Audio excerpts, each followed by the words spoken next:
Today on This Westchester Life, we are looking at a site that has caused tons of talk. WCU Confessions is a site where kids post their hilarious stories, questionable actions, and even their deepest secrets.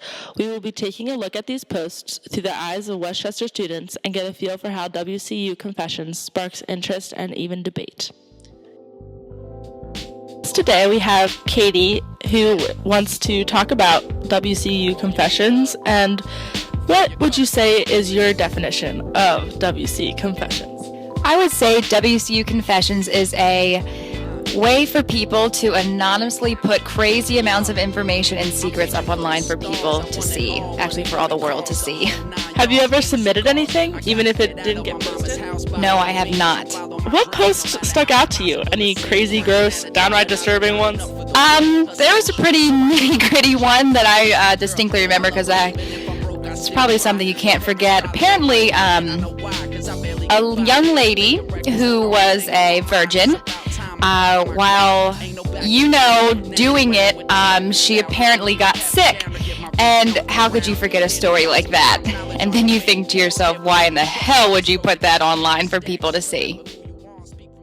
Although WCU Confessions produces some laughs at other people's expenses, it can also have a more serious side. When students post confessions, it isn't just the usual cat fight or a drunk forgettable night. The page also brings out how people truly feel about themselves. So you're a graduate from Westchester University? Yep, graduated in 2012. Okay, perfect. So you heard of Westchester Confessions? I have, and I'm disappointed that it wasn't around when I had my radio show on WCUR. Because it's just, there's so much material to talk about, and there's so many things that I could discuss about the material on there, and it's just, it's scandalous, I guess is the best word that I could describe for it. It's just completely off the wall. I mean, I don't know how much of it is true, but I'd be curious to see what other people's reactions were about it, at the station or just from the school at large, but I don't know. What do you think about it as a Facebook page? Well, I guess scandalous really is the right word for it. I mean, I don't know who thought about this kind of thing being a good idea, but it seems to be pretty popular. I mean, I guess people have a lot of laundry to air out, but I don't know. I don't know how I feel about it. I think it could be a good thing and it could be a bad thing, because I think it's great that it's anonymous, though. I think if it wasn't anonymous, it would kind of defeat the whole purpose of the exercise. But it's interesting to see what things people really do in their day-to-day activities, and I think that's kind of the biggest part about it. But do you think people should own up to what they've done?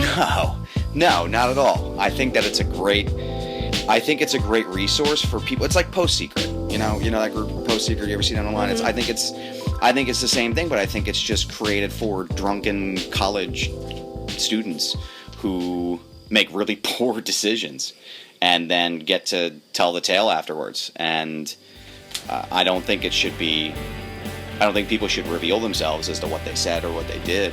I mean, unless they broke the law, unless they did something really bad. That's a totally different story, but... So you think it's entertaining? I think it's wildly entertaining. I think it's hilarious. I also think it's kind of twisted at times. You read a lot of stuff, but I'm tired of all that. I went to college and I cheated on my boyfriend. Like, that's not interesting to me. Like, give me something wild. Well, there's one post that I just saw, and it was, so the girl who lost her hula hoop, it's in my closet, haha.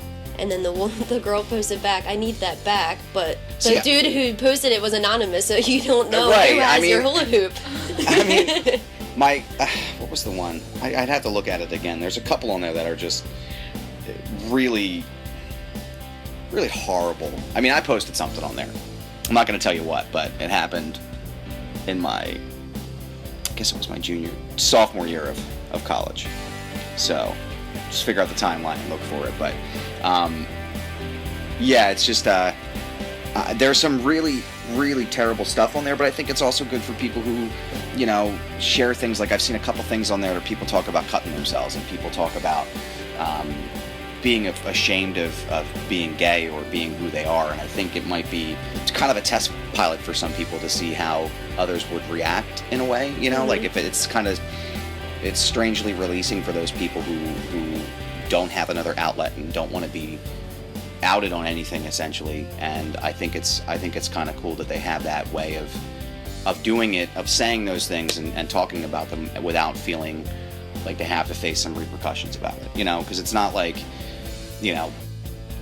somebody who's gay and, outs themselves on that page, they don't have to worry about any kind of negativity coming their way. And I think that's something that's really important, if that makes any sense to you at all. So it's not just about who you hooked up with, where. Right. It shouldn't. Something like that shouldn't be about just who you hooked up with. It should be. I don't know. It should be something that people can utilize. Knowing that your wife is from Westchester, and now you're married and have a son. Right. Would you want your son to post his dirty laundry on something like this? It depends on what he did.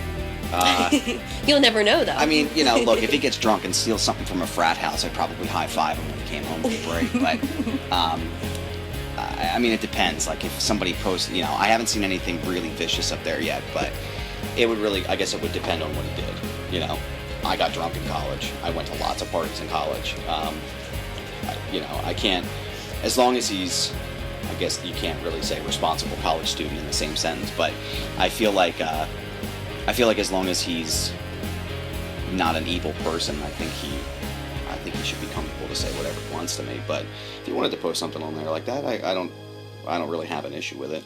But he's 3 months old, so we don't have to really worry about that yet. Who knows what technology we have another 18. We have another 18 years and much more technology advancements before we get to that point. But so you wish that you had this when you were oh my at God, Rochester? Yes, totally. My radio show, when we had it, it was one of the most listened to on WCUR, and for the reason that we knew how to entertain people.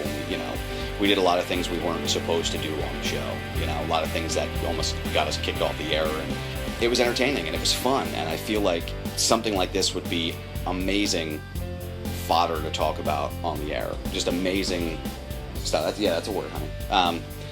I think it would be amazing to delve into that, dive into it a little bit more and kind of pull it apart and see what other people think about it.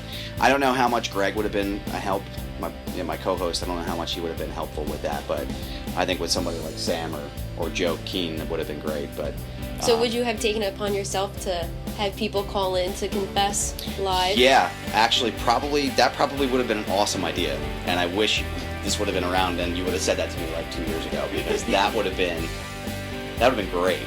I think we would have been able to, because we didn't have caller ID on the phone then, so it really would have been anonymous, but that's an awesome idea. So if anybody does the show like we do, you should definitely use that idea, because that's awesome. So you think the Confessions page is more about telling your wild story without getting caught more than trying to if I ran the ask page, out this girl? If I ran the page, that would probably be something that I would try to focus a little more on. But some of those stories are so wild and fantastical that I don't know if they're actually true or not. I know my story is true that I posted, but some of them are just so outlandish. But I love the ones when people talk about upper decking in the toilets of the frat houses, or that makes me, or peeing in the gym or something like that. Like, that makes me laugh harder than anything else in the entire world. I guess because I'm 13 years old at heart, but I just think, I read one, I was actually reading it on my phone at work, and I laughed for probably about a good 20 minutes, just that giggle you get when you can't stop. It was one about somebody had upper decked a toilet in like Lawrence Hall or something, and I just died. But I don't know. I don't really think I don't think anybody could have a good definition of what it's supposed to be about. I don't think anybody could really say what it should be, because I think it's kind of open to anybody's interpretation as to what they're posting. But I think you have to be very careful what you post. As far as, I don't know if I've seen anybody, like I said, I don't think I've seen anybody post anything really malicious or horrible that they've done, like they raped somebody or, they hurt somebody extremely. But I think you kind of have to toe that line, and I think it would be the responsibility of whoever it was that ran the page to report that kind of stuff if it had come up. But then you can't really track that stuff if it's an anonymous posting. So slippery slope argument when it comes to that. But I guess that's kind of the point of the whole thing. If you're going to confess to something and it's going to be anonymous and private, or not private, you're on a freaking public forum. But if it's anonymous, then theoretically, yeah, you could post anything you wanted to. So who do you think is the mastermind between creating the page and posting what he or she wants on that page? Because it has to go through the... Yeah, it's got to go through the administrator. So I think they're pretty good at probably weeding out a lot of the crap that goes up that obviously is fake, or something, threatening somebody, or releasing names. Because it's edited. If you see it, there's dots where people's names are, and I think that person has to make that decision when it comes in. If they see something that's really terrible or something that obviously is fake, I mean, it's on them to post it. But I don't know. Maybe he or she is more like the WikiLeaks person, Julian Assange.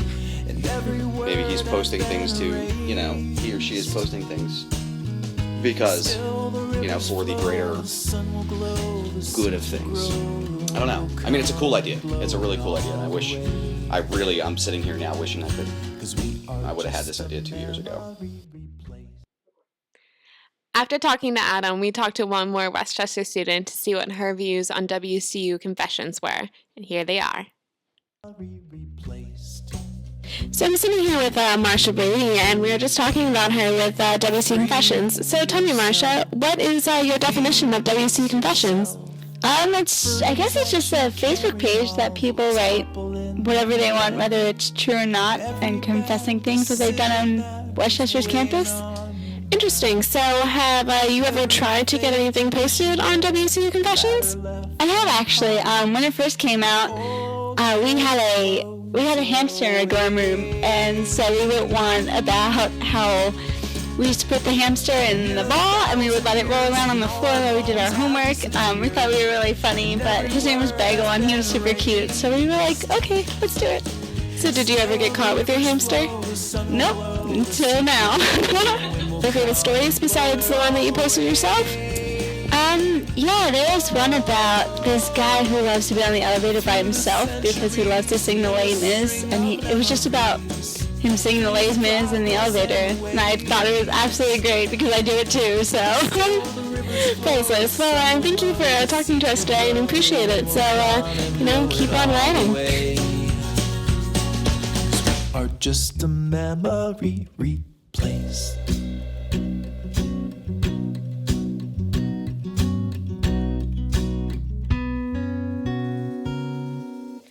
So all in all, is WCU Confessions a page just for laughs, or is it actually somewhere safe where students can be themselves without being judged?